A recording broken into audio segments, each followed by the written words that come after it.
નમસ્કાર મિત્રો, આજે આપણે વિડીયોમાં વાત કરીશું શહેરી વિકાસ વિભાગમાં ભરતી, જેમાં અલગ અલગ જગ્યાઓ પર પોસ્ટ હોય છે, જેમાં ધોરણ 12 પાસ ઉપરથી તમે આવેદન કરી શકો છો. તે અંગેની સંપૂર્ણ જાણકારી લઈશું અને 700થી પણ વધારે જગ્યાઓ પર ભરતી કરવામાં આવશે. તો આ વિડીયોને તમામ વિદ્યાર્થી મિત્રો સાથે શેર અવશ્ય કરી દેજો.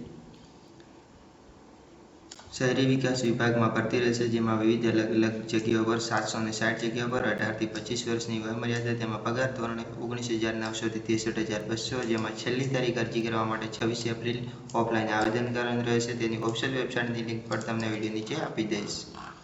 પોસ્ટમાં વાત કરીએ તો શહેરી વિકાસ વિભાગ દ્વારા ભરતીની જાહેરાત કરવામાં આવેલી છે અને આ ભરતીની ઓફિશિયલ નોટિફિકેશન જણાવ્યા મુજબ જુનિયર આસિસ્ટન્ટ પદ માટે ભરતીનું આયોજન કરેલું છે અને આ ભરતી ઉમેદવારોએ ઓફલાઈન અરજી કરવાની રહેશે. જેમાં ટોટલ 760 અલગ જુદા ભરતી આયોજન કરવામાં આવેલું છે. વયમર્યાદામાં વાત કરીએ તો 18 થી 25 વર્ષ રાખવામાં આવેલી છે.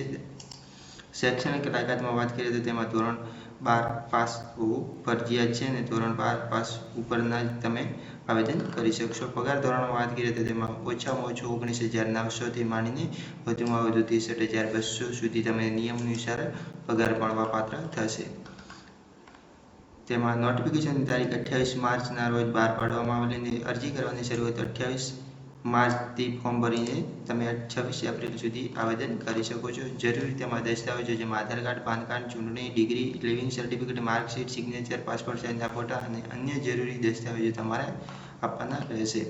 અરજી કઈ રીતના કરી શકો છો? અરજી કરવા માટે તો સૌપ્રથમ તમારે ઓફલાઈન અરજી કરવાની રહેશે. તેની ઓફિશિયલ વેબસાઇટ પર જઈને એપ્લિકેશન ફોર્મ ડાઉનલોડ કરવાનું રહેશે અને તેમાં તમામ વિગતો ભરવાની રહેશે અને જરૂરી દસ્તાવેજો તમારે એની સાથે જોડી દેવાના રહેશે અને અરજી તમારે 26 એપ્રિલ 2024 પર સુધી તેને આપેલા સરનામા પર તમારે મોકલવાના રહેશે. તમે હાઇલાઇટ કરેલું સરનામું જોઈ શકો છો, તેના પર તમે આવેદન કરીને તમારા સ્પીડ પોસ્ટ અથવા કુરિયર મારફત તમારા ડોક્યુમેન્ટને મોકલી શકો છો.